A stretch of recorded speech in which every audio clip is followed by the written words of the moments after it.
Mas se você se envolve na casa do Senhor, você experimenta, né, a vontade de Deus.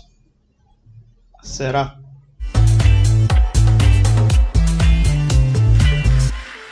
Olá, irmãos, graça e paz. Aqui, irmão David Brito. Você já percebeu como muitos cristãos amam validar algumas coisas na igreja usando justamente essa frase? Para experimentar a boa e perfeita e agradável vontade de Deus, basta fazer isso aqui, ó.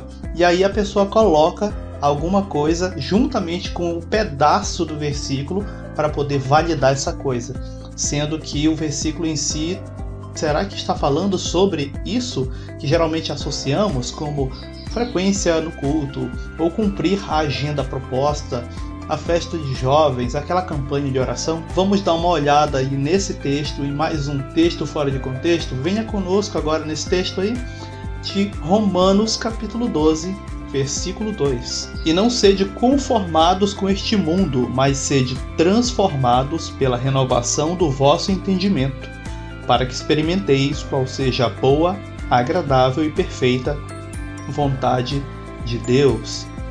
De primeira, nós podemos aí afirmar que, lendo o verso de Romanos capítulo 12, verso 2, que experimentar a vontade de Deus ela está condicionada a uma situação, que não é aquela geralmente que está na faixa ali da campanha, lá da igreja, ou alguma outra coisa associada a experimentar a vontade de Deus. Mas como nós vemos ali no versículo, o início dele é essencial para entendermos o porquê Paulo afirma como experimentar a vontade de Deus a partir disso. Vamos voltar de novo ao versículo. E não sede conformados com este mundo, mas sede transformados pela renovação do vosso entendimento. O crente, infelizmente, ele acostumou-se a dizer que marcas de uma mente, de uma vida transformada, é ter um guarda-roupa composto por X modelo de roupa, ou ter um vocabulário gospel, né? Aquele vocabulário que é comum à comunidade evangélica ali, que você convive, né? A comunidade imediata de convívio.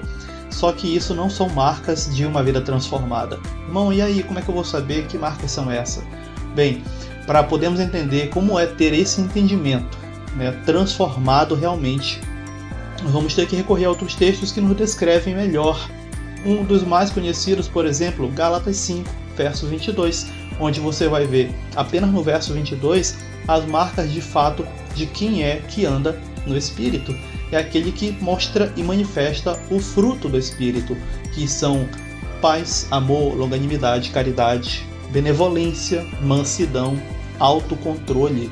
Ou seja, pessoas que demonstram, externam este fruto, essas características, elas são pessoas de fato que entenderam, ou seja, a mente já alcançou esse nível aí de entendimento necessário para experimentar a boa e perfeita e agradável vontade de Deus.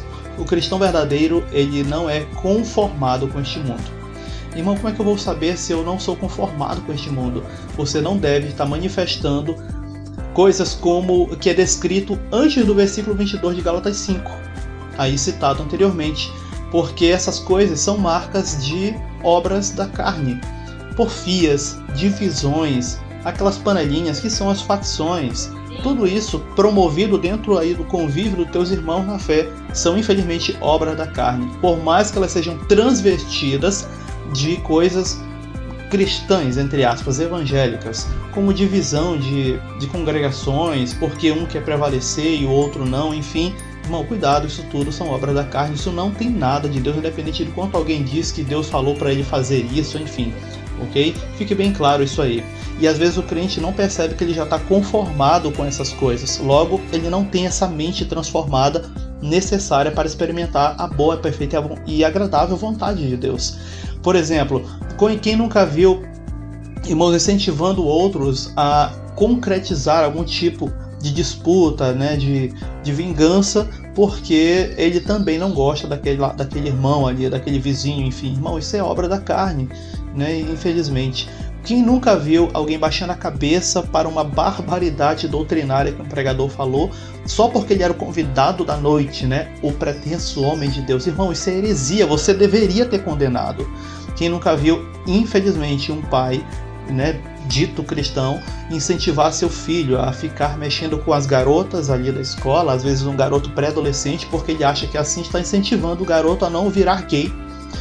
Isso, irmão, é lascívia. Lascívia é pura. Isso são obras da carne.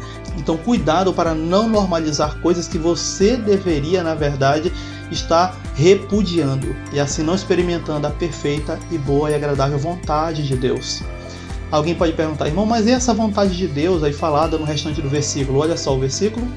Para que experimenteis qual seja a boa, agradável e perfeita vontade de Deus. Essa vontade de Deus, irmão, eu queria saber, e aí, o que é essa vontade de Deus? Porque eu estou perdido, eu já estou com medo. Se eu não entendo o que é essa vontade de Deus, então eu não tenho essa mente ainda aí renovada. A vontade de Deus está expressa nas Escrituras, em vários trechos. Um deles, por exemplo, dos textos que nós podemos detectar a vontade de Deus é Gálatas capítulo 1, verso 4, onde diz que foi a vontade de Deus que Cristo se entregasse por nós como sacrifício. Ou em 1 Timóteo capítulo 2, versículo 1 ao 4, onde diz que a vontade de Deus é que os homens cheguem ao conhecimento da verdade. Nossa verdade é Cristo. Fique bem claro que aqui é somente uma análise bem simples do versículo de Romanos 12, 2, para que você possa aí estar meditando e vendo de fato como é que o texto fala sobre experimentar a verdadeira vontade de Deus, né? Experimentar a boa, perfeita e agradável vontade de Deus. E até um próximo texto fora de contexto, aqui na Escola de Bereia.